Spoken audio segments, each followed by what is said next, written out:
Recently, ST22 has released, and we've seen the release of this brand new leader, Ace and Newgate, along with a bunch of brand new supporting cards of the blue Whitebeard Pirates variety. So here I have a list built in a kind of classic blue mid-range slash control style that I want to share with you guys today. So let's just get right into the deck list. We'll start with the leader. If you haven't seen what this leader does, let me read you the effect. Once per turn, your activate main, you get to reveal a card from your hand with the Whitebeard Pirates type, and then you get to draw a card and put the revealed card at the top of your deck. Basically, this allows you to put a card from your hand at the top of your deck, draw the card so that you know you're not going -1 card in hand, so you're still kind of like net neutral. And then a bunch of the cards in this deck synergize with that by checking the top of your deck for a certain card and doing an effect based on that. So let's just run through every card in the list, starting with the 1-cost Ezo. This is just a generic searcher, but it does have an additional effect. While most searchers typically just have the on-play searching effect, this one has an additional effect, but it has 0 power, while traditionally a 1-cost searcher would have 2,000 power. So that additional effect would be that on the opponent's attack, you get to trash the character and then cycle 1 card. So this is just helpful, helps you look for more counter if you need it. In general, just allows this to get additional value, but there's actually a few cards in this deck that synergize with having small bodies on the board that you can actually bounce back to your hand. So you kind of want to think about using that extra effect in this deck. Sometimes you want to keep this card on the board. We'll talk about that later. But we have 2 more 1-cost cards that will also synergize with the cards that bounce stuff back. We'll talk about that later. So we have the Squad, only running this as a 3 of. This allows you to reveal the top card of your deck, and if it has Whitebeard Pirates in its type, you get to attach Arrested Dawn to one of your leaders or character. It's kind of like the 1-cost Nami or 1-cost Koala, but it has a little effect attached to it. But with our leader effect, it's pretty much free. We have to reveal cards, but just kind of lets us put it on. Can be a solid turn 1 play if you need it. Also, we are running 100% Whitebeard Pirates in this list, so you can always just blind rip this, and it'll reveal the card you're going to be drawing from the top of your deck to your opponent, so that's kind of a downside. But you pretty much get this Dawn for free, at least in this build of the deck. So anyway, we have our first 2k counter. You typically just play this as a 2k counter, but it's a 1-cost, and its effect lets you reveal 2 cards with Whitebeard Pirates in your hand, and then give your leader 2,000 power, so it just lets you get a little bit extra power efficiency from your Dawn. And once again, we'll be able to bounce it back with card effects. We'll get to that later. That's kind of the synergy with all these 1-cost cards, which we'll see later. Some cards are going to be very powerful with those. But let's move on to our 3-cost cards. We have Blocker Namuel, solid blocker, lets you cycle 2 cards. Very solid play going first on your second turn. That's pretty much it. Helps you dig for stuff. Good card. Then this card I don't see too many people running, but this is kind of an experiment, you could say, where it's this 3-cost blocker Marco on KO, lets you bounce a 4-cost character on your opponent's board. Can be very solid in certain matchups, helps you into like Yellow Kid, very good answer for them playing a Basil Hawkins. If they swing, you block, you bounce it back to their hand, you don't trigger the on KO effect. Same thing with Kikunojo, very good against Yellow because of those, answers those 2 cards very well. Some matchups this won't get value, but I feel like every now and then it can, and it's a solid play on your odd curve, so I like it for that reason. Now moving on to the 4-cost cards, these are kind of the more core cards of how you play your mid-range game, starting off with the Atmos, very powerful card. If you reveal 2 cards with Whitebeard Pirates in your hand, you get to just bounce a 4-cost. Very, very solid on-curve removal, and yeah, just helps you make a very strong tempo play in the mid-game. Alright, running 2 more 2k counters is the 4-cost King Do. Lets you reveal 2 cards, and it just gains 2,000 power. So this is kind of like a 6k on your turn, 4k on your opponent's turn. Pretty solid for a 2k counter. Then we have this 4-cost Marco. This has 2 effects. One is very nice, where it's actually, if it would be KO'd by an effect, you get to trash a card from your hand instead. So it has a little bit protection against removal, makes its body a bit sticky. And then it has a when attacking effect, where you reveal the top of your deck, and if that type has Whitebeard Pirates, this gains 1,000 power until the end of your opponent's next turn. So because it's kind of harder to remove, you'll play this, it'll be a 5k when you play it, but then every turn you're swinging with this is basically a 6k body. So it's very strong. You can kind of think of this as like a vanilla with KO protection. Very strong card, especially in tandem with the true core of the mid-range game right here. Synergizes with all the 4-cost cards. This 5-cost Ace, reveal the top card of your deck, and then you get to play one Whitebeard Pirate type card with a cost of 4 or less. So lets you go very wide, very early. Before, this card was primarily used in Marco, who I'll pull him up right now. Has kind of a similar effect to this leader, where without reading the whole thing, it does let you draw a card and then put a card from your hand on the top of your deck. But you have to put a Dawn on the leader. So you could only really play this on your 6 Dawn turn most of the time. But with this leader, you can play this combo right on curve because this leader effect is free. Just lets you put a 4-cost from your hand at the top of your deck and then immediately play this out on 5 Dawn. Very strong play going first. So yeah, good stuff. Then, if you don't see this card on curve, have this 5-cost 2k counter. Not the worst play. I don't think any of the games I have me using this card, but it's 2k counter, searchable, solid enough card.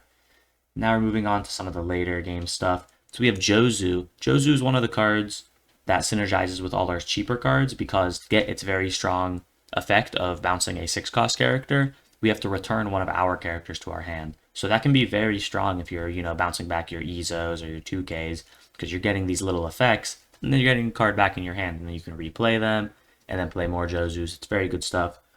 This card's kind of ridiculous. Ever since this came out, it's been like slowly just increasing in the usage rate in like every blue deck, but I'd say right now it's pretty universally agreed upon to be a very strong card. And especially in this deck, it just synergizes very well. Searchable, great stuff. And for our second card that works very well with our 1-cost cards, we have Odin as a brand new card. This card is very strong. So it has 2 effects. Number 1, it just has a flat effect where if this would be removed by any effect, you can actually trash 2 cards to protect this card. So that's kind of a steep cost, getting rid of 2 cards to protect something. But this isn't a once per turn. So that's one thing. And because of what this card kind of serves the purpose for in the deck, it's pretty strong that you are not able to remove it with effects. Because its activate main is you get to rest 3 of your Dawn and return one of your characters to your hand. And then you get to restand this character. So this card is almost kind of like a win condition in certain matches. You slam this down, they can't remove it. I guess unless you have no cards in your hand, then they can. Or if you just don't want to get rid of cards in your hand for it. But a lot of times you are, because you're going to be playing this, and then you're going to be going for a game the turn after you play this, or the turn after, 2 turns after you play it. Because you're able to swing twice. You can, put Dawn on this, rest 3 Dawn, bounce back, just one of your cheap 1-costs, or even just play one of your 1-costs from your hand. For example, a very strong turn is being able to play out this 2k counter, give your leader 2000 power, and then bounce this back with the Odin for its effect, and then swing maybe 10 or with the Odin at something twice, pretty much. Very strong because you're kind of not just using a Dawn just for this effect by playing something. You're using this Dawn giving power to something, so you're already getting kind of more bang for your buck with your Dawn. But then you're also getting the Odin effect.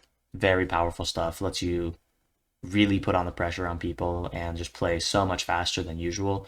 So much so that I was actually considering upping this card to a 4 of in this deck. I have it as a 3 right now because there's not every game you're going to get a good opportunity to play this. Sometimes on a 7 Dawn curve, you're going to want to play like a Jozu or something more control-y, but I do think I would be interested in putting this card as a 4 of and maybe getting rid of one of these cards, which we'll talk about later, but let's get on to that. Next, 7-cost card, Jozu, reveal top card of your deck. If it's a Whitebeard Pirates, draw 2, trash 1. Solid effect. Just lets you be card neutral, play a 8-cost body on curve. Solid enough card, has a 1k counter. I like it. If you see it on curve, it's nice. Just gives you bigger bodies in the deck. Solid card. And last but not least, we have the 9-cost Newgate. Just has a flat double attack. Pretty strong stuff. And then on top of that, has an on-play effect where you reveal the top card of your deck. And if that card is Whitebeard Pirates, you get to draw 2 cards. So you're actually going +1 playing this. It can be a very strong play.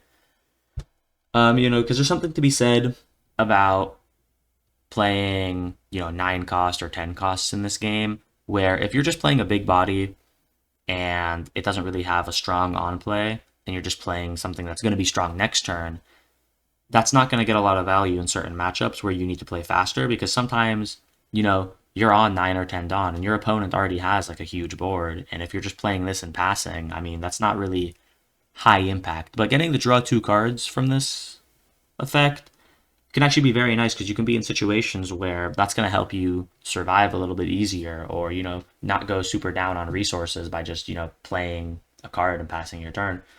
Getting that draw 2 effect, I feel like it really makes this card more justified in a lot of situations as compared to other similar cards where I think it's worth running. So that's the list. Some thoughts before we get into the games. I kind of have this list designed around playing on an odd curve, going first. Because of, well, let me bring up some stuff. So in OP13, spoilers if you haven't seen some of this stuff, but we're getting a lot of Whitebeard Pirate stuff, as you can see here. Big thing is this 10-cost Newgate. This card is crazy. Blocker, draw 2 trash 1 on play, gives rest to Dawn to everything. Phenomenal card. And because of cards like this, or arguably cards like this, which some people want to start running, I feel like in OP13 we're going to see people try to go second with this deck. Oh, and also I forgot other card that we don't have right now in the West, but we'll be getting soon, is this Marco. 4-cost card, on KO, draw 2 cards to blocker. Very strong card. You know, so we're going to be seeing better 4 costs, better 10 costs. I feel like that's going to encourage people to go second with this deck. But as of now, I think like we really need to play around this 5-cost Ace primarily, which is very strong if you get this on curve. So I actually like to go first with this list. That's why you see me running these 3-cost cards. And even if you don't see these 3 costs, you'll typically be able to play a Searcher, play a Squard, and then maybe like swing 7 on your second turn. So I think going first is the way. It may not seem that way because I feel like a lot of people are already kind of thinking about OP13. But right now, with this version of the list, I think you want to go first every time, unless you're trying to take second from another character who has a very strong second turn deck. So that's that. And then, yeah, I said earlier, but I would like to swap 1 Newgate for 1 Odin. That's probably what I would do if you're trying to play with this deck. But in all the games I have today, that's not what happened. So that's pretty much all my thoughts about this. Let's get right into the games. Alright, so getting started, we have our first game against UP Luffy. Now, if you've been keeping up with the game at all, you know UP Luffy got a pretty big hit in the most recent ban list. They actually did a pair ban where he can no longer use 2 cards that were very strong in his deck. But despite that, UP Luffy's great, man. He's still doing very good. Deck is still very strong. Leader effect is just super generically strong. So, yeah, he's still a threat for sure. Still a meta threat. So, gotta watch out for him. So anyway, we've started. Played a 1-cost Ezo, searched up a Jozu, that's it. He passed back, you know UP Luffy doesn't really have any turn 1 plays. So here we're actually playing 2 Searchers, and then swinging 7. That's pretty nice. Yeah, against UP Luffy, I like to kind of keep the pressure on. I could have played that 3-cost Marco from hand, instead of playing another Ezo, but I wanted to be able to swing at his leader. If I played the 3-cost, I wouldn't be able to swing at his leader, because he's 6k power and I'm 5k power. So that's why I did that. Here, it looks like we're just going to be able to play a 5-cost Ace. We do have 2 4-costs in our hand. We have the 4-cost Atmos and the 4-cost Marco. He doesn't have anything on board, so we're not going to play that Atmos, but it's nice to have the option there in case he, you know, played something like a 3-cost Zorajero. I don't know if UP Luffy's are even playing that right now, but just in case. Alright, so he's going to play out a Nami, and let me tell you, we're going to rock this guy's world, man. Let me tell you, we have a Jozu in hand, 2 1-costs on board. We're going to be able to bounce back that Nami, and we're going to have a super crazy board next turn. So watch this, yeah. So we're going to swing with everything first. Oh, or not. Oh, because he has, yeah, get rid of the blocker first. Yep, always get rid of the blockers before you swing. They might use them. And now look at this. We're going to swing 6, 6, 6, and we have a 7k body also that we just played. We still have another Searcher, so we can play out another Jozu if we need to next turn, if he just replays the blocker. But he did counter out with a 5-cost Nami, so that's probably the one we just bounced. We can assume it's gone. Plus, he's here at 8 Dawn. He probably wants to play out something better. He's going to grab Blade. Okay. We're fine with that, because it's like, you know, he's clearing our board like that, but he's at 8 Dawn. He hasn't played anything. We've been attacking his hand. We still have a 6k effectively on board. Because remember, that Marco is pretty much a 6k every turn. Alright. Another good thing about the leader effect, you saw me use it there, is I was looking for like a, you know, another maybe a 7-cost or something better to play. you can just use it to kind of look at the next card in your deck. You'll draw the card that you put at the top next turn, so you're not really going through your deck any faster. But like, you know, Blind Ripping Leader Effect can help you look for an additional card. Okay, so here we're just gonna play an Ezo, swing 6, slam an Odin, and pass. So this is actually pretty scary for our opponent here, because he's... Ooh, let's talk about this. Let's talk about this. Yep.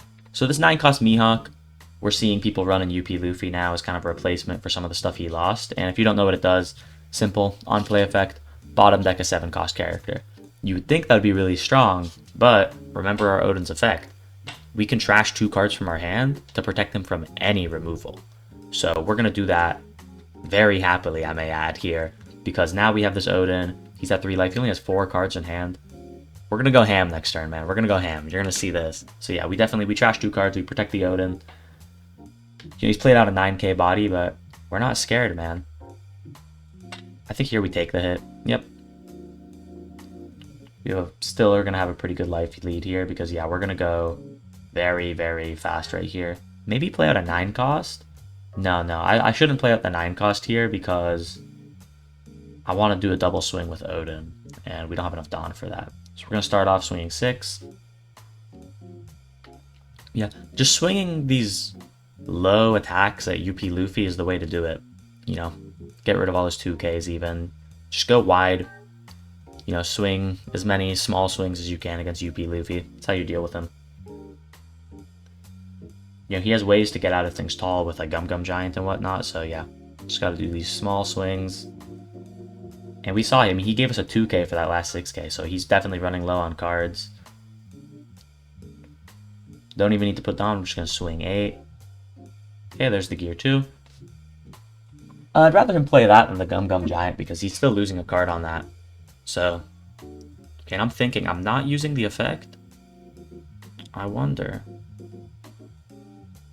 Oh, I remember this actually. Yeah, so we saw another play. Okay, so we'll talk about that. Jozu, yeah, I don't see a lot of people do this, but I think it's something to keep in mind. You know, he is... let's see if we hover over him. I can talk about the effect. Not really. Whatever. I remember what it does. So Jozu, you know, 6-cost character, bounces back one of your own characters as a cost for its real effect, which is to bounce back any 6 cost, but it doesn't have to be on your opponent's board. So you can do plays like this with Jozu, where, you know, if you have 2 small things on board, you can actually just bounce 2 things from your own board just to get more cards back in hand. So that's what I'm going to do here. I effectively, you know, drew 2 searchers. Pretty strong, getting a 7k body on the board. And the reason I did this instead of playing like a 9-cost Newgate is so that I can swing once with the Odin, and now I'm going to play out my 3-cost Namule, this blocker. So now, once again, he can't really remove Odin because it has protection against removal. And now if he tries to swing into it, we have a blocker. We have a ton of cards in hand. We're in a really good spot here, guys. Let me tell you, we're in a really good spot. I mean, what can he even play? He could go for, once again, like a 9-cost Rush Luffy, the 10k body, and then he could go like 9, 10 into the Odin, but we'll counter out of the 9, and from there we'll just block, and that Odin's gonna rock his world next turn, let me tell you. So here he's swinging 9 face. We're gonna take that because we're not really in a threatening position. He's gonna swing 9 again. That will block out of because now it's like, yeah, he has no more attacks. We don't need to protect the Odin. Don't need to go down to 1 life. So yeah, here, because I'm thinking about whether or not I should put Dawn. It's probably fine to swing 6 here, because we know he's low on counter. He has 1 Dawn up. He may have a Giant or another Gear 2. So if we can get him to use that on a low swing, that'd be really good. So if we just swing like 6 twice here, that either is going to get rid of 2 cards in his hand or get rid of his Gum Giant, or it's going to actually be able to take a life from him, and then we're going to be able to swing really big with our Odin 2 times and hopefully go for game there. We are going to swing 8, kind of trying to get him to use the Giant. He actually gave us a 2k, 1k, wow. So he only has 2 cards, presumably a 1-cost event. So yeah, we're probably not going to get it this turn, but we're going to put on as much pressure as we can. I actually think there's an argument to go for Mihawk here, because we're probably not going to be able to win this turn. So if we just swing at Mihawk twice, we'd get a Giant. He'd probably be able to get out, actually. Never mind. I like going for face more. Once again, I don't really think he can threaten us next turn. Because he only has 2 bodies. We have 2 life. He could play out a 9-cost Rush Luffy. But, you know, that's 9 Dawn. He's only going to be able to swing at max 7 with his leader. Which we have plenty of counters. So we're not really scared of that. Yep, so we're doing the Odin shenanigans. Swinging 10, swinging 10. He's going to Gum Gum Giant. Yep. Always do that. But he's going to have to give us another card. He's going to give us a 2k. And I think here it's pretty much GG's. I don't think there's a way he can win on this turn. Even if he clears us, he's at 0 life. He only has 4 cards in hand. He did draw another Gum Gum Giant. You see me hovering over that. But I don't think that's going to save him. Pretty much game. So yeah, that Odin, I mean, you saw it put in the work that game. It just really lets you play fast, play aggressive, put on pressure on your opponent, and it's very good in a matchup like this, a UP Luffy for sure. These kind of slower decks, once again, just really lets you speed up, and especially these slower decks that run all this removal, I mean, they can't deal with it. You're just going to trash the 2 cards every time, and then you're going to just swing really big at their face multiple turns, and it just really adds up. So yeah, he's playing out the Luffy. He realizes he can't win. I mean, so yeah, even though UP Luffy is not exactly what he used to be, we did pretty good into him. Then again, it needs to be said, he didn't see any ramp that game. That's kind of always been the thing with UP Luffy. If he doesn't see that ramp, it can be very sad. And especially when we're playing so much faster than him because of the 7-cost Odin, it can be really hard to keep up with that. So that game's a good example of what this deck can do in the right situation, and into UP Luffy nonetheless, who, you know, don't underestimate him because of the bans. UP Luffy is very strong right now. So yeah, let's move on to the next game. Alright, so on to the next game. We have a game against Belo Betty. Belo Betty's not seeing as much play now that UP Luffy is a little bit less meta-defining, but still a very strong aggro deck. And let me tell you, I remember this game. I'm going to say this game is going to serve as a cautionary warning for what happens if you underestimate Belo Betty. So, little teaser for what's to come. We didn't get a Searcher, but we get a Squad. Solid turn 1 play. He's playing out the Searcher, he's playing out the Morley, swinging 5. Now, I don't know if this is really the right thing to do, but into Belo Betty, I like countering out of early hits if they're just going to swing 5, because, you know, they're going to be swinging like 8s, 9s later in the game. So I'm going to get out of the small ones while I can, even if it's going to deny me some cards early game, especially because we already have solid plays for the next few turns. We have that Jozu, we have that Atmos, so I don't really need to look for any cards, so I'm very happy to just counter out of 5Ks and 6Ks early on. So yeah, we played out the Atmos to bounce back the Morley, pretty strong stuff. But he's going to play out the Ivankov here. Yep, leader effect, go wide. We're probably going to bounce back that Ivankov next turn with the Jozu. Don't want that sticking on the board. Just going to let him play a bunch of bodies. So you see me here, countering out. I'll take the 6K, but I'm countering out of these 5Ks. I'm not taking that. You don't want to take too much life against Belo Betty. They just run you over. See up here, you see me swinging. They're taking everything because, you know, that's what they do. And yeah, we're bouncing back their stuff. So we're doing a kind of good job at controlling the board, but here, oh my gosh, they're going to play at the 6-cost Koala. It's going to let them take a life, play a card, play an Ivankov, which we bounce back. And they're probably going to leader effect. Yep, and now they're going to have 4 bodies on turn. They just played out 3 bodies, guys. Granted, they took a life, but they have a blocker, they have an Ivankov, and they have, ooh, Karasu. That card is scary, man, let me tell you. So now I'm at 4K. And now this is tough, because he's going to swing 8, probably going to take that. And now he's going to swing 6 at life, and I'm going to give him that 2K, 1K, because I'm kind of scared here. Granted, he is at 1 life. So here you're going to see me maybe not make the smartest decision. So see me, I'm swinging 5. I want him to rest that 6K blocker, so I'm hoping he you know, notices that he can just block for free, because I want to swing into his board here, because I'm scared that he's going to kill me next turn. But he's not taking the bait, so we're just going to swing into this Lindbergh, try to get it. He has a blocker, he has 2 cards. He's probably going to dump his whole hand to protect this, unless he doesn't have it, but he does have it. Yep, so now we're really scared. But here, yeah, I'm cycling the brick out of my hand. We're gonna pause. I play Odin. So what I did here is I'm like, okay, I'm at 3 life, got a 2K, I got 3 1Ks. it's not that bad, is what I'm telling myself, right? And I'm playing the Odin because I'm like, okay, if he doesn't kill me this turn, we just run him over next turn, no doubt. He has 2 cards in his hand, he has 1 life, he has a blocker. He's probably going to swing with the blocker. There's no way we don't get him next turn, especially with the Odin. But, as I said earlier, I am underestimating Belo Betty. So watch our opponent's turn here. This is why before you make a commitment play like that, don't make the mistake I did. Really think about what your opponent's going to be swinging here. Because I remember I was playing, I wasn't really thinking. I was just kind of like, they won't kill me. But if I really thought about it, I mean, they're going to give 3 things 3k with their leader. They're going to have like a bunch of Dawn left. So you're going to see they're going 9, 9, 9. And now they're going to be able to go 8, 9. And I didn't get any 2ks from life. It's over, guys. They're actually going to go 7. And then the rest of the Dawn on the leader. So we're able to get out of it. There's no way we get out of this attack. That is actually GG's. That was a really fast game.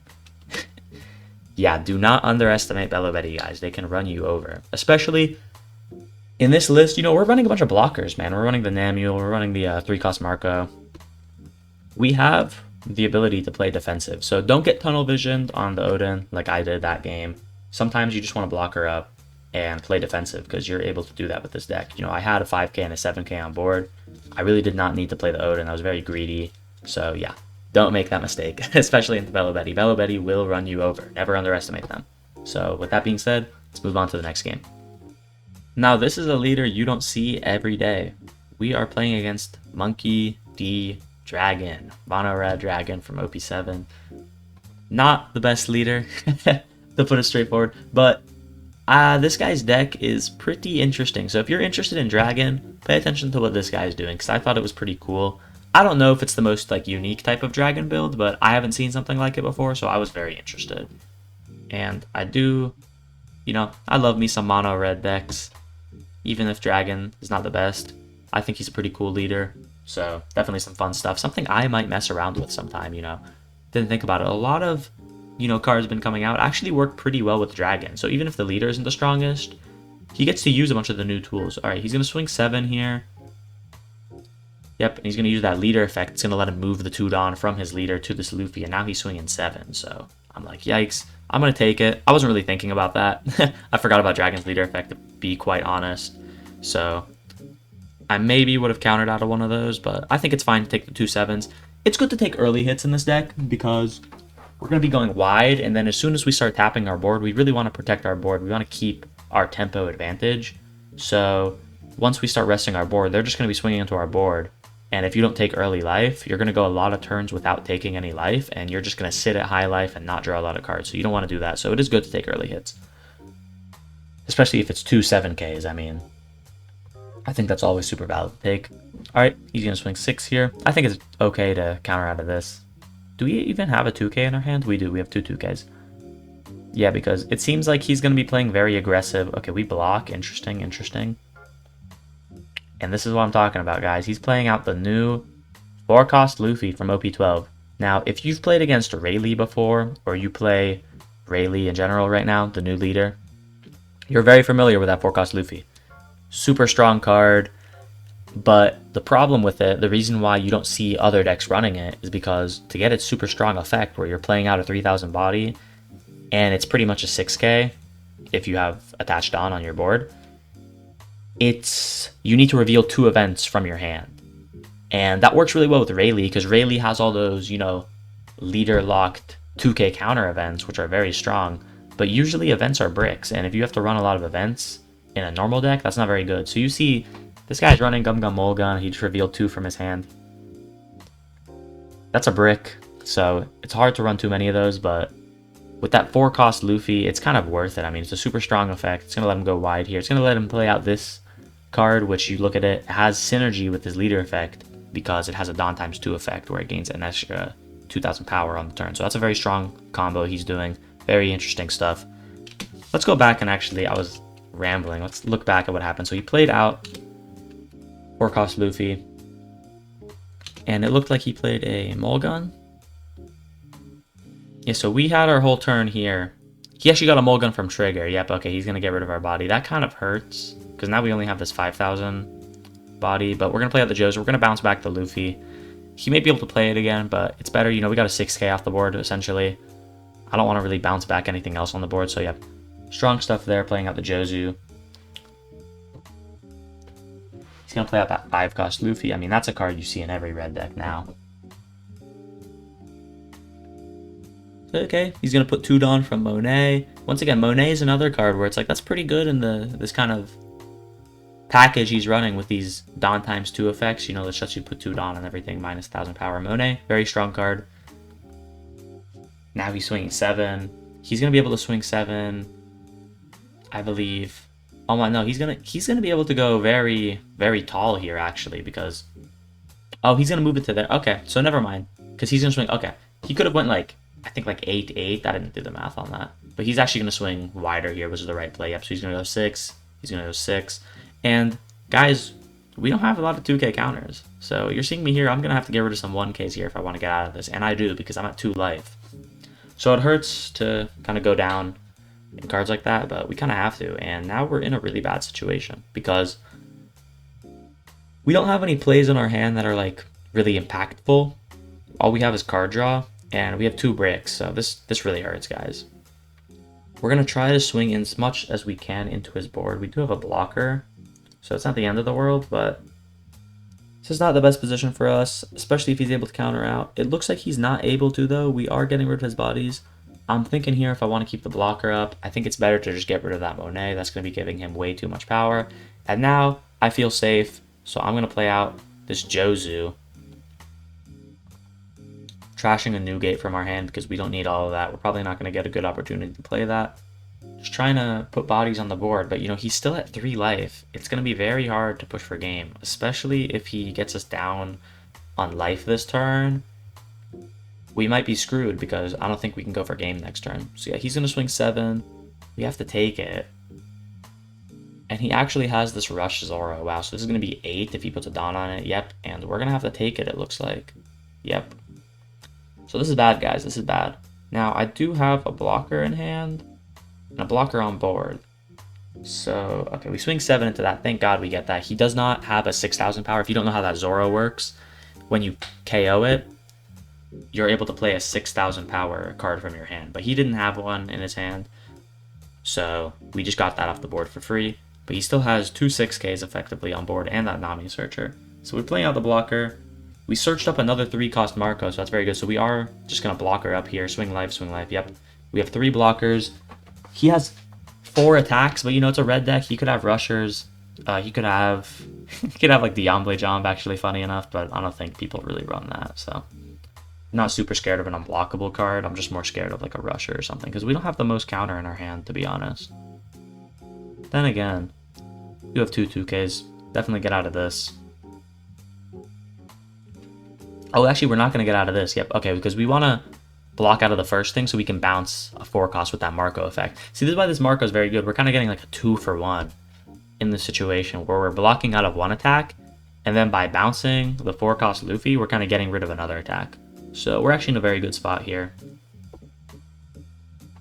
Really only has 2 more attacks left. He's going to go 8. I would give 2 2Ks here. That's what I would do.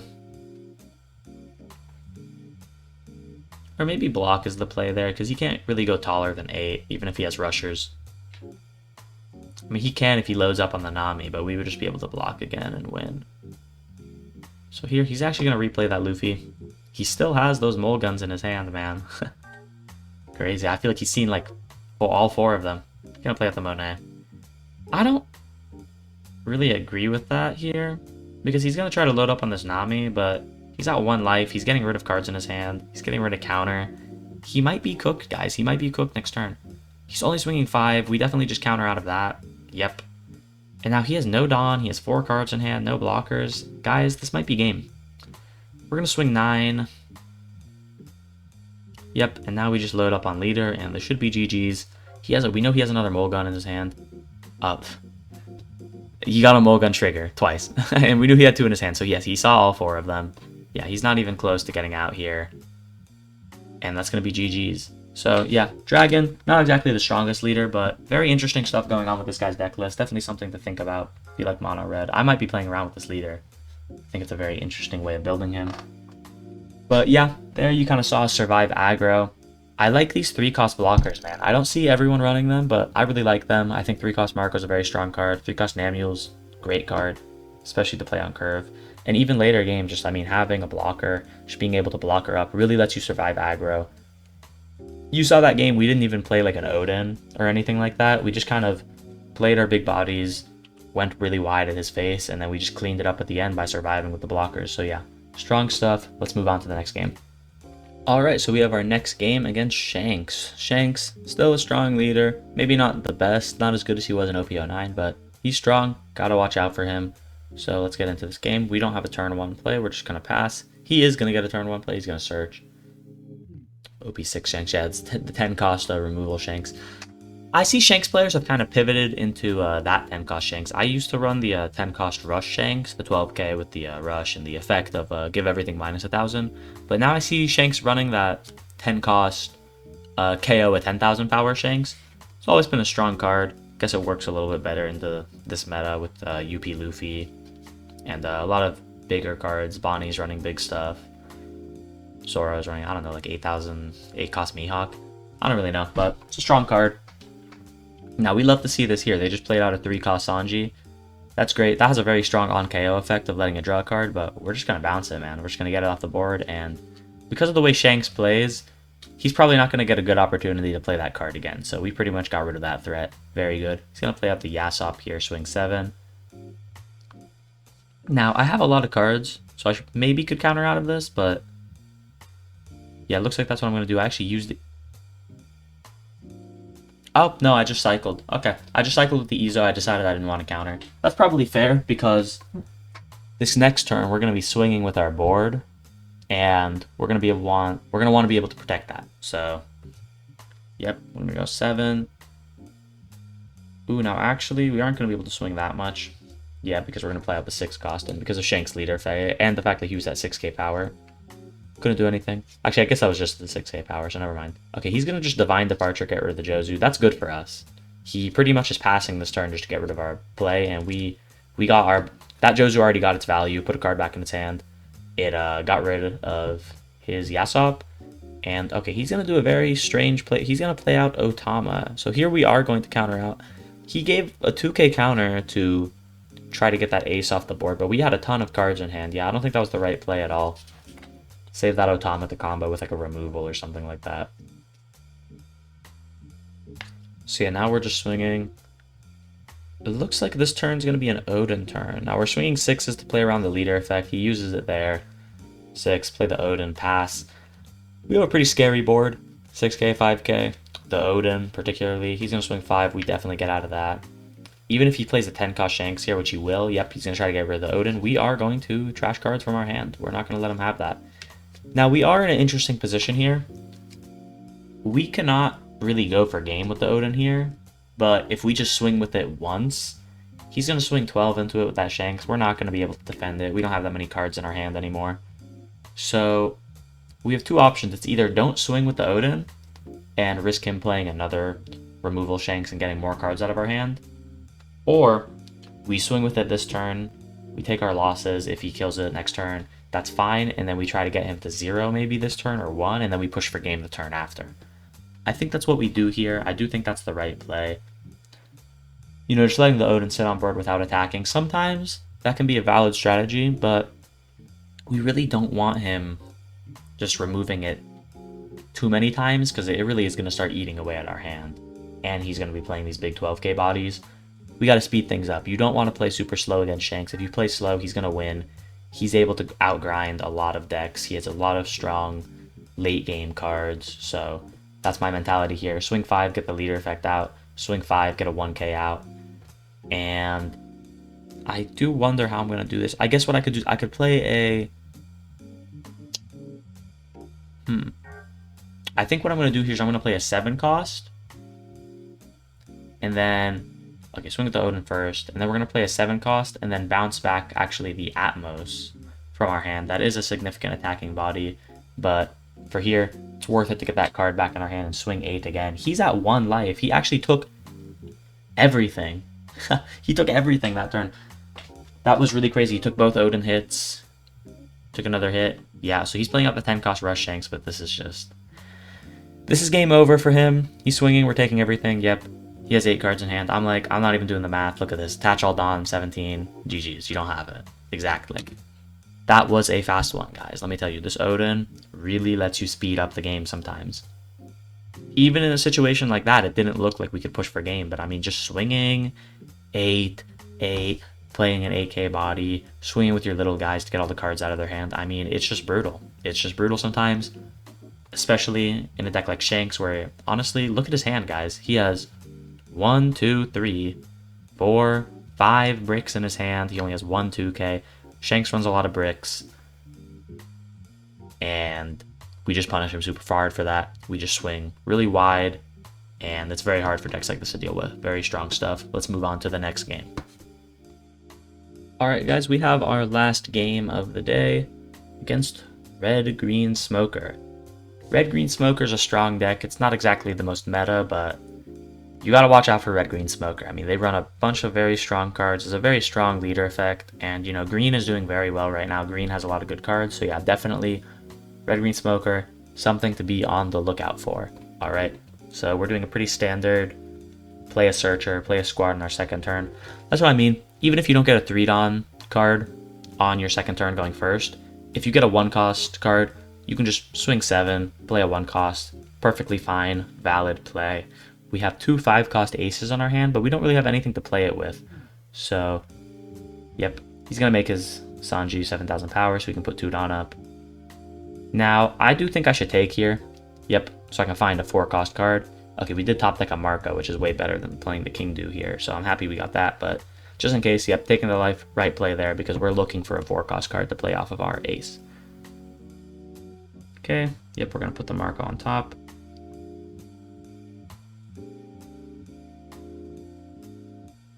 Oh, you know what, actually? Let's talk about this. I was like, what just happened? I messed up something. So if you look at what I'm doing right here, I put something on top of my deck, and then I use the Squad's effect. But if you read Squad, it only lets you move a rested Dawn. So I completely messed up there with my sequencing. I should have played the 5-cost ace, then used Squad effect, and then I would have been able to put a Dawn on my leader. But because I did it like that, I just got nothing because I don't have any rested Dawn. And even if I could move active Dawn, that would be worse because then I wouldn't have 5 and I wouldn't be able to play out my ace. That would have completely ruined me. So complete misplay there. Don't make that mistake. I forgot to mention earlier, but this leader, I wouldn't call him like super technical, but you gotta know what you're doing with like the combos and whatnot. Gotta make sure you have proper sequencing. A little bit technical. Not like super difficult. I think anyone could do it, but it's just something, you know, you gotta be thinking about it. Just make sure you don't mess up and make easy mistakes like that.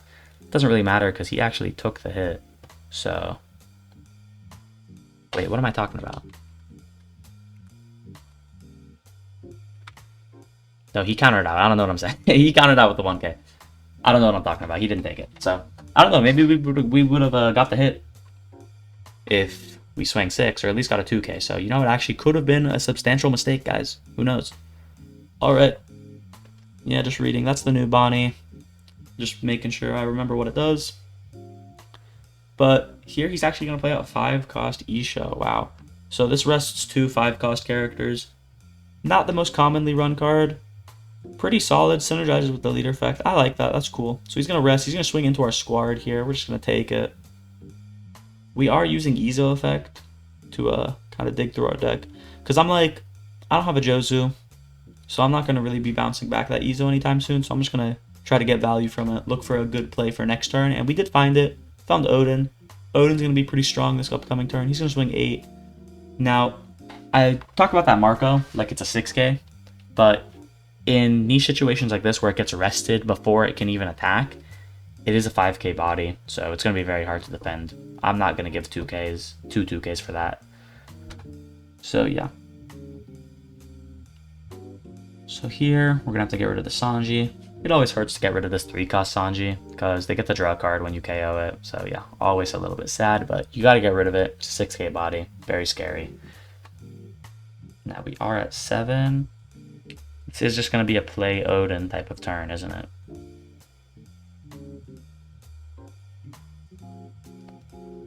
Looking at stuff. Yep, Odin's definitely the right play.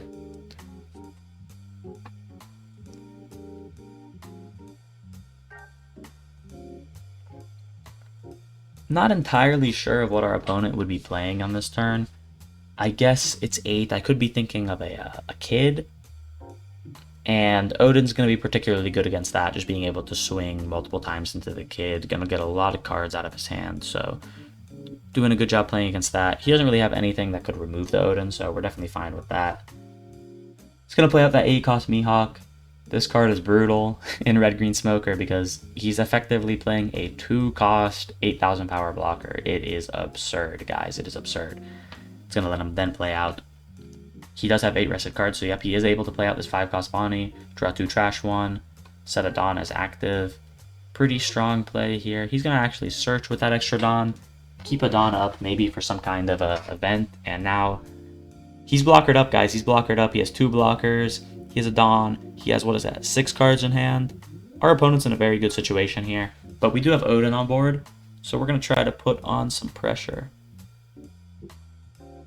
Now, I'm definitely thinking about swinging with the Odin, but I need to put a small body on the board to bounce back with the Odin effect. So I'm kind of split between the Squad or the Whitey Bay 2K counter right now, because the Whitey Bay 2K counter is going to give me more power for my Dawn that I'm putting into it, but I can only put it on my leader. And I kind of want my Odin to be more powerful right now, because I want to swing taller, because he has an 8k blocker, he has a 6k blocker. If I just swing like 7 or like 5 or 6 or something like that, he's just able to block out for free. So what I'm doing here, I'm swinging 7 into this E-Show. I actually want him to rest down that Mihawk because I want to swing everything into that. Super tall with my Odin. If he counters out of this, I'll probably just play the Whitey Bay to put my leader at 7k and do the same thing right here and not go super tall with my Odin. But he has cards in hand. He's probably going to 1k. He actually 2Ks, wow, so that kind of tells us that he might not have the most counter. So I'm definitely, yep, going to play out that Whitey Bay, go 7 once again. You'd have to reveal 2 cards. Now, I will say something about all the cards that reveal cards from your hand. There's a lot of cards in this deck that I would describe as like low impact. Those would be like, you know, like 7-cost Jozu, 4-cost Marco, 9-cost Newgate. Those are cards that when you play them, all they really do is like draw you cards. So I prefer to reveal those type of cards instead of like removal cards like Atmos or Jozu, because if they see you have removal, they might try to play around it. If you show them like some card that's going to draw you cards, it's like not really much they can do about that. They're just like, okay, it doesn't really make a difference in what our opponent does. I don't know if that's right, but that's just kind of how I do things. Let's go back here. Let's look at what happened. So he played out the Whitey Bay. He did rest down his Mihawk, it looks like. Yes, so the bait worked successfully. Now we're going to go super tall on our Odin, and we're going to try to get rid of that blocker Bonnie, and maybe a bunch of cards from his hand if he is willing to counter out. But he only has 5. He gave us a 2k when we swing 7 at that, so we can kind of infer that he doesn't have a lot of counter, or at the very least he doesn't have a lot of 1ks. So it really is just here, I'm going to go everything else. Yep. So he's probably going to he maybe won't even block, maybe he just takes this. Yep, because he's not going to lose both his blockers. And we're going to be able to swing again. We're going to swing into that 7k power E-Show right now. He's probably just going to give it to us. Yep. And we did a good job of dealing with his board there. Put a 2k back in our hand. We didn't lose any cards in hand that turn. And we swing 12. We swing 12. Got cards out of his hand. Got his blocker off the board. He is going to play Hody Jones, guys. Now, a lot of people think Hody Jones is only useful as a finisher. But in situations like this where, you know, you're sitting at a high amount of life and, you know, your opponent's not really threatening your life, you can just play Hody, man. Puts a card in your hand. Super strong effect. I don't think it was really the best play there, but maybe he didn't have anything else. I don't know. Either way, pretty scary. He's going to start playing out these rushers. We have to be a little bit weary, but we do have a lot of counter. We're at 3 life. I'm not really scared here. We got an Odin on board, but he did clear everything else. So now we kind of have to focus on protecting this Odin. So that's why I'm thinking about countering here, but I do think it's the right play to get out of the 6k. If he has another Hody, it could be really bad for us next turn. So definitely got to counter. And plus, we have a lot of counter in our hand, honestly, so we're doing pretty good. I'm in a rough spot here because I kind of want to play for Odin, but if I lose him next turn, it's kind of over. He has 2 blockers. We can't really push for game this turn. We do need to put threats on the board. So I'm split between swinging with Odin and not using its effect and then playing a 9-cost Newgate, or going wide with 5-cost Ace, which I think that's the better play because look at his board. He has 2 blockers. Our double attack Newgate is not going to get a lot of value. If we play 9-cost Newgate and he plays another Hody Jones, it doesn't even matter because he's going to be at 1 life. The double attack won't even mean anything. And he's going to be able to block out of our huge 10k swing. So I think the right play here is maybe to play for Atmos and try to bounce that Rosinante back to his hand. So we're swinging 5. Looks like I'm trying to get him to rest that blocker. It is going to work. I wonder if I'm going to swing into that. Because let's see, if we play out the 5-cost Ace, we're going to have 5 Dawn left. I need to put a 1-cost. So I can swing like 9 and then 9. Ooh, and there's something to be said. He has 2 Dawn active. So Red Green Smoker, he runs this event. I forget what it's called, but it's a 2-cost event where you're able to minus, I think, 3k or 2k to something for the whole turn. So when you play that on something like Odin, you know, Odin's swinging twice, but that minus 2000 power is for the turn. So you're kind of getting a lot of extra value out of that because you're effectively lowering their attack for both of their attacks. So I'm kind of scared about that here. But either way, we actually played the 5-cost Ace into the Atmos. We got rid of that blocker, and now we're going to swing 10 into Hody. So yeah, he is going to minus 2k there. But we can just restand, put that back in our hand, and we can swing at the Bonnie now. Yep, 8. He's probably not going to get out of this. Who knows? Who knows? But regardless, if he gives us the cards, he's going to be at low card size. And even if he gets rid of Odin, we do have a board now, so we can put a lot of pressure on him next turn. And if we get rid of this, guys, we might be able to even go for game next turn with the Odin. But he is going to counter out. He's going to keep that blocker on his board. He has a Hody. But he's really not in a position to be able to do anything else. He plays another Hody. Guys, I don't know if I agree with that. He's going down to 1 life here. He's not going to be able to go super tall. Yeah, it looks like he's swinging into our board, but he really needs to get rid of Odin here. If Odin sticks, especially now he's at 1 life, he's kind of screwed. So yeah, we're taking these because I'm like, listen, I'm really only scared of you taking Odin. You can have the rest of my board, but now it's like, yeah, you can only swing oh so much. He's going to play out another blocker, but guys, I don't think this is the best spot for our opponent. You may be thinking, oh, he has 2 blockers. You know, we're not going to be able to get him this turn. That's true, but we're at 3 life. We have a lot of cards in hand. We're definitely going to either get rid of both of his blockers or get him down to 0. And after that, guys, there's not much he can do. So I do wonder what exactly the play is. We're going to search something up. Looking for a blocker, maybe? A blocker could be good to protect Odin for next turn. Force him to kind of try to go for game, even though he really can't. Probably grab the Namule is the right play, though, yep. We do have 2 blockers, so it looks like what I can do here is I can swing 8, play 2 blockers, and go for game next turn. I do think that's the right play. I think that's what I'm going to be doing.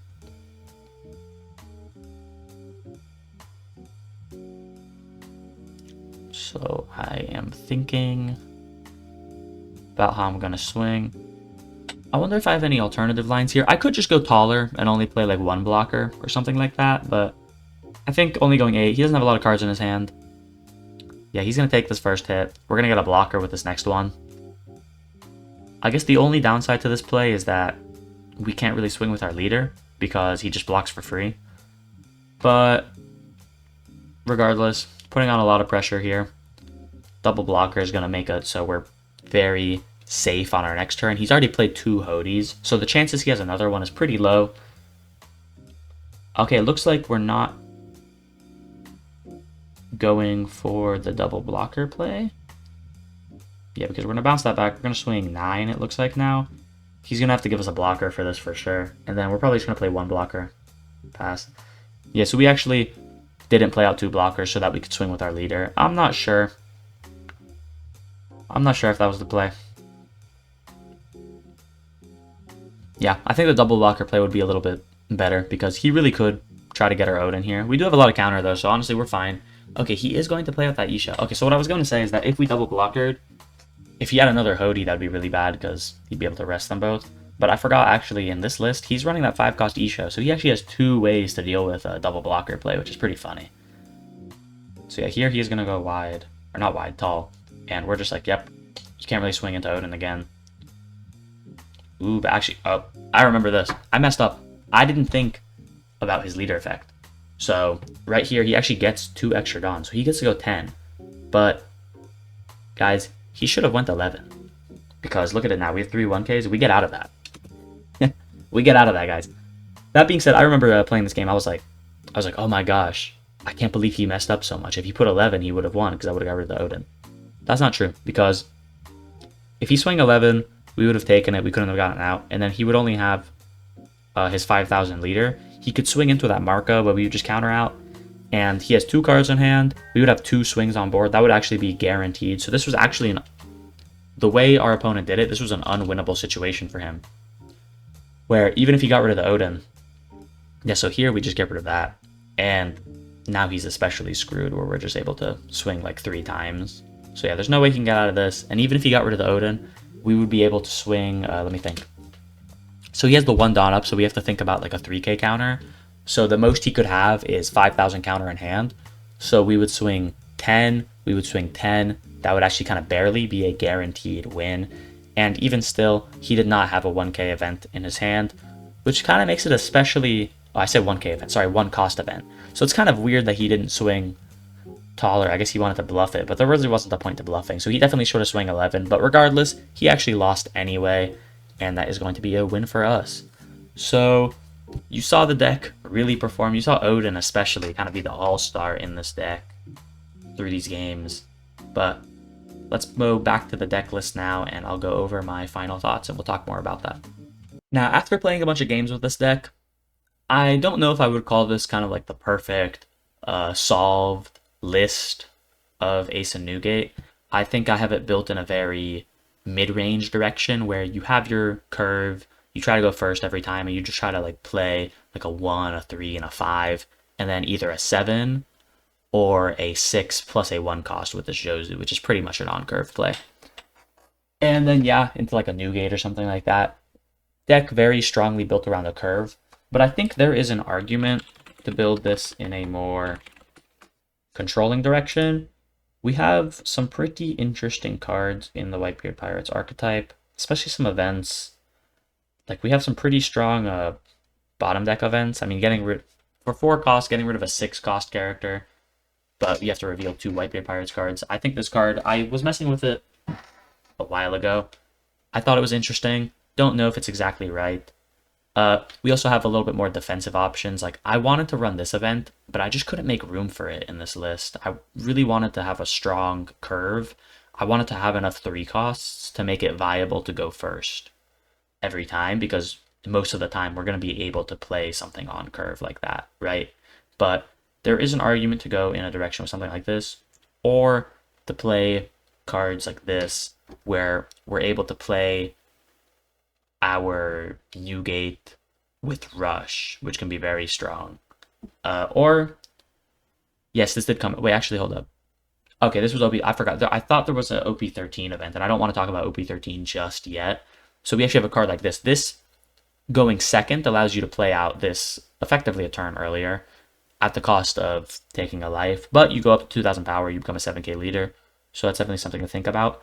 This card, if you're paying attention to OP13, you know is going to be very strong because of this card, which we'll talk about later, but as of now, I don't think it's worth it. I don't think there's enough. I don't think this card is good enough to justify running a whole event based around it, in my opinion. There's an argument to run this card, but I just don't think this card is super strong right now. Once again, if you're paying attention to OP13, you know this card is actually really good, but I think this card is only good against Eam, pretty much, which, you know, he's not in the game right now. He's not in the game right now, so we don't got to worry about that. Other interesting stuff to think about. You know, if you play Marco, very familiar with this card. So this is kind of what people were doing when this leader first got revealed. People were playing around this card, because it's kind of what Marco does, is he uses his leader effect, which lets him put stuff on the top of his deck, to set up for a card like this. But, I don't know. It's like, being able to, like on curve, being able to play out a 9-cost Sanji into a 9-cost Newgate is very strong. but there's just not enough good 9 costs. Like having the one, like once again, like this card's good, but it's not impactful. You know what I mean? You don't really have a lot of high impact 9 cost cards. You have this Mihawk, but this is pretty matchup specific for if it's gonna get any value or not. And you also have this card, this Whitebeard Pirates type card, this Odin, where it has double attack, and it has an on KO draw 2 trash one, but in my opinion, just a little bit of a worse version of this card, man. Like, I don't know. So I think it's worth, if you can fit it into your deck, running maybe like 1 or 2 of these, because every now and then it'll be strong, but I don't know. And there is something to be said about running a card that isn't Whitebeard Pirates type, because, you know, even if you were running 2 of these cards, your Izo would still have a 100% hit rate in terms of grabbing cards, but your Squad, you know, it is nice to just be able to blind rip this card and always get that done, even, you know, once again, it's so low chances that you would hit only 2 cards in your whole deck with a Squad that would not work with its effect, but just the fact that that's a possibility when you're playing the game, it means you have to think about it. Like, it means I'm like, okay, I actually have to sequence different here because there's a chance that my whole turn gets ruined if I blind rip the Sanji, right? So for that reason, I do like having a 100% Whitebeard Pirates engine, but it's definitely something that we could move away from, especially because there's probably some stronger 2K counters we could be running. Kaya could be something interesting in this deck, just let you look for more cards, look for your better curve. Really good synergy with a Jozu or Odin. And other really strong generic blue tools that I think would work really well in this deck. Pudding, if you're going second, really strong for on play in certain matchups if they're drawing a bunch of cards, if they play like a Pilaf or something. Doesn't come up too much, but, you know, I think in the future, we're going to have a lot more decks that kind of draw cards really early on, and they're going to be sitting at like 7 cards on their second turn, where this becomes a strong play, the strong play late game. And even though it's a 4 cost, it's not really that bad to bounce back with a Jozu or Odin. Being able to replay this can be pretty evil. It's a very niche situation, but it does come up. And then, obviously, if you play any blue, you're very familiar with the generically good removal events, Red Rock and Raging Tiger. I think if you build this deck in a more controlled direction, it's definitely worth considering running these and then kind of straying away from Whitebeard Pirates. But, you know, you always have to have a certain amount of Whitebeard Pirates in this deck because it's kind of the whole point of the leader effect, is to be able to synergize with cards like this. But, you know, moving away from like Squad and maybe even Izo, honestly, in favor for these, it's something to think about for sure. And one more thing also, this card is an old card, but this card isn't good. I'll read it in a second, but I was looking through cards when building this list, and I was like, this would be really funny. I'll read what it does. So it's a 3-cost counter event, which gives 3k counter power, which isn't very good. But then you get to reveal the top card of your deck and play a 3-cost Whitebeard Pirate character, which is honestly not that bad. You're kind of getting counter, playing a character. You can set it up really easily with your leader effect. Seems like a pretty good card. The only problem is there really are not that many good 3-cost Whitebeard Pirates. There's pretty much just these 2 cards. Like, look at what we have. So we have this Namuel. This is a fine card. This... I've never seen this card. I don't like this effect. This seems pretty weak. This card, pretty weak. What's this? Not a Whitebeard Pirate. Not a Whitebeard Pirate. Whitebeard Pirate, but once again, not the strongest card. I like this card, but it's just like, doesn't really work the best. I think this card is inherently kind of not that bad, but it there's not enough good cards to play off of it right now, in my opinion. So something to look out for in the future, but I don't know.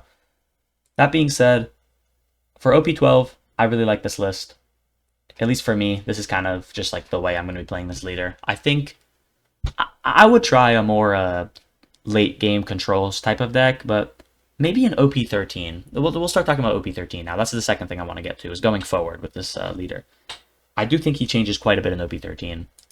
There are a lot of new cards that are going to be very good. Number 1, Otama synergizes very, very well with Jozu and Odin.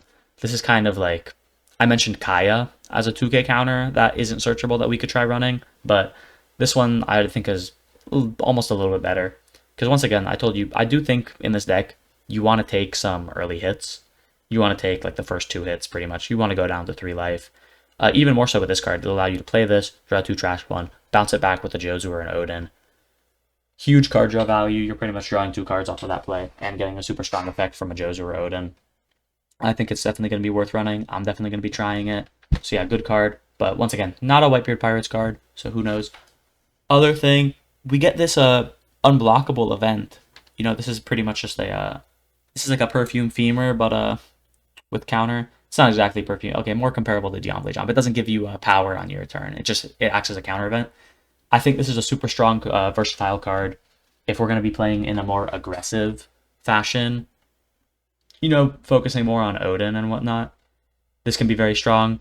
Even too, I think we get new aggro options like this Vista, where it just has double attack baked in, and it has a KO protection, where if this character would be KO'd in battle or removed from the field by opponent's effect. So if this card would ever be removed by anything, you can trash a Whitebeard Pirate type card from your hand instead.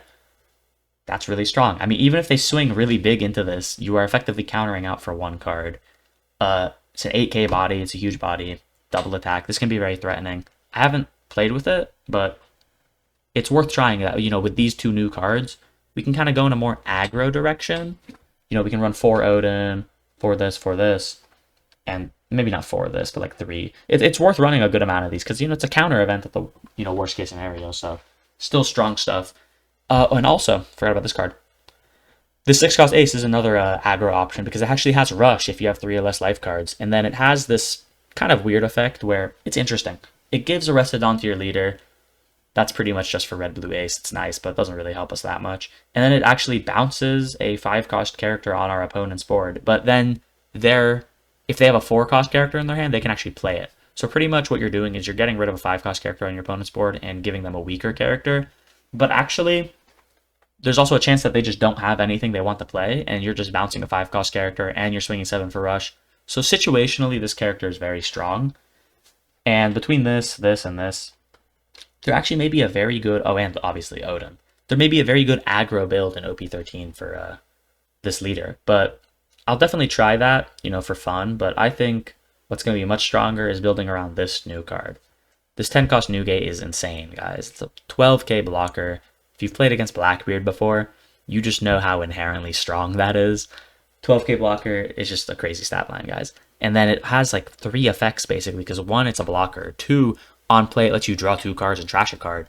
And then it gives your leader 2 Dawn, and it gives any of your characters 2 Dawn. So it lets you go super tall on your turn that you play it, and you're blockering up, and you're filtering your hand. Phenomenal card. Super, super good card. Really going to be worth playing into this and just kind of building a more control-oriented deck. We also have another event that's going to be coming out, which is this one where it's actually... Now, this card I think is much better in Marco, but going to let us have a 3k counter event that's also a removal event. So definitely worth considering, especially into like Rayleigh. You know, it's killing a 3,000 power. Once again, I think this card is much better in Marco because he's able to effectively get a 5,000 power with this card for 3 Dawn. But for us, we have a 2 Dawn bottom deck, like a 3,000 power. This can get rid of like a 2-cost Boa. This can get rid of, I think most importantly, a 3-cost Sanji. And you bottom deck it too, so it doesn't get the on KO draw card. Very good, especially into Rayleigh. And that's kind of like the #1 aggro deck running around. So I'm not actually sure how well Rayleigh's doing in OP13, but, you know, at least right now he's a very strong aggro deck. So once we get this, that'll help us, you know, slow down the game against the most influential aggro deck in the meta right now. So definitely worth considering if Rayleigh starts popping up. And I don't see anyone running this, but I might as well mention. It's a 4-cost event. It's pretty much just Jozu's effect, but on an event, and it's cheaper. Draws a card. It's not terrible, but I don't really think. I think mostly it's just we want to be building around this card. And even so, what's interesting about this 6-cost Ace is, you know, I was mentioned it as an aggro card, but it's also a control card you can run it as. You can swing into the board and then bounce a 5-cost or something. It's interesting. This card's very interesting. But it's kind of worth trying at the very least in both builds. But yeah, this card's going to be great. And also, when it comes to a control build in OP13, can't forget about this 4-cost Marco. this is pretty much going to be the best thing to play off of this card, where it's giving us a blocker, it's giving us a 6k body, and if they kill it, it's drawing 2 cards. So it's generating card value, it's protecting us, and it kind of 2 ways, because it's giving us cards to protect our face and our board, and it's protecting something by being a blocker. I mean, this card is really, really strong, guys. Even if you're not playing it off the 5-cost Ace, I tell you, going second, just slam down a 4-cost Marco. I mean, it's a great, great play. You know, you get these games where you're going like 1-cost Ezo in the beginning, then you play a 4-cost, going second, obviously. So on 2 Dawn, you play a Searcher. 4 Dawn, you play Marco. 6 Dawn, you bounce back your Searcher, and you bounce something on their board. And then if they swing, you have this Marco, you block, and then you're able to draw 2 cards. And now you have a bunch of cards in hand. You've removed stuff from their board. You have a ton of cards, and then here's this. Look at this, guys. Remember this event that I said wasn't going to be very good with this card? Well, now we have the 10-cost blocker Newgate. So now on our even curve, after playing our Jozu, we go up to 8 Dawn. We can play this, and we can play a 10-cost character for 8. Now, you may be thinking, though, oh, we're playing out this blocker, but, you know, we have to, with this card effect, we have to add a card from our life to our hand, but then we go up to 7k power. But that 7k power doesn't really matter as much because we have a 12k blocker. So that's kind of, are you sure it's worth to take a life for that? Well, number one, remember, we are playing super defensively now, where we're removing stuff from their board, and with the blocker Marco, we blocked out of something, we drew a bunch of cards, we have a bunch of cards. Maybe it is worth it to take that life sometimes, but even if you don't think it's worth it, if you read the wording of this card, you may add the top or bottom cards of your life to your hand. The play the Edward Newgate from your hand effect is before that. So you can play this card, play a 10-cost Newgate from your hand, and then not even take the life and just don't go up to 7k because you don't need it. You have a 12k blocker. You can just block out of whatever. You know what I mean? So super strong stuff, especially why I like this so much with the 10-cost Newgate is because, remember, besides just being a blocker, this lets you draw 2 cards and trash 1 cards. You're kind of going card neutral. So by, you know, if you were just playing that 8-cost event and then playing this, you're giving up 2 cards in hand. This kind of recycles itself, so you're still playing this card for like 1 card. And you're playing it a turn early. It's an insane play. And I think playing more around that curve is going to be way stronger in OP13 than the aggro build. Although, I will definitely try, when OP13 comes around, build this in a more aggro direction. I think it's going to be very fun. I like this Vista a lot. Don't think it's the best card, but it's a very fun card. But yeah, I think playing around this super, super broken 10-cost character is going to be where this deck moves in the future. So that's pretty much it. I guess one more thing to say is, like, this deck's pretty cheap, all things considered, to be honest. Just a lot of stuff from the starter deck and some old, you know, rares and commons and whatnot. But yeah, very fun deck to play. I'll say that. I don't know if this is really like one of the best decks right now. Probably not, but I think going into OP13, a lot of the OP13 leaders are very, very strong, and they just kind of shove all the older leaders out of the meta. But right now in OP12, I think this is a very playable deck, and it's very fun. I mean, if you like blue, give Ace Newgate a try. I'm very happy with this leader and the cards from the starter deck. I think this is very good for blue, just having a deck that plays a more simple mid-range type of game. You know, blue leaders right now are a little bit more gimmicky. Like, you know, look at Buggy. Buggy's kind of become like the de facto mid-range blue deck, but he's very weird. You know what I mean? Like he plays a very unique style. Ace is a little bit more, you know, classic. This is kind of what you expect from blue. If you liked like Doflamingo, for example, I think you'd like this deck. So yeah, give it a try if you like blue. Even if not, I think it's a very fun deck. Very interesting building options in OP13 right now. You know, I think one thing is, like, you could maybe not build so much into the odd curve like I have with these 3-cost cards. But besides that, I don't think there's too much room for changes in this deck list. But going into OP13, you're going to have a lot of deck building options, which is very fun. So I really like this leader. I'm going to be playing him a lot this set. I'll tell you what, maybe look into another better list, but I'm very happy with what I have right now. I recommend giving this leader a try. It's pretty much all I have to say about Ace and Newgate. See you guys in the next video.